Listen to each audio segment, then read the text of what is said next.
Hello, I'm Audrey Deane from Safer Food Scores. I've been working in the food industry for over 25 years and I advise food businesses on how to produce food in a safe, clean and hygienic way.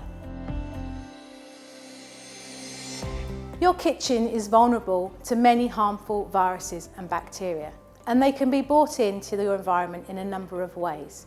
This could be on products, particularly unwashed fruit and vegetables, meat and poultry, but also packaging and also people.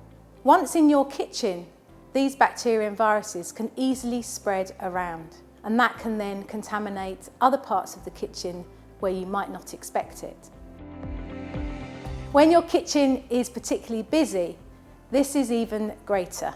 You will touch many surfaces during your service period, going from place to place, opening doors, opening fridges, and this is how these bacteria and viruses can spread very easily.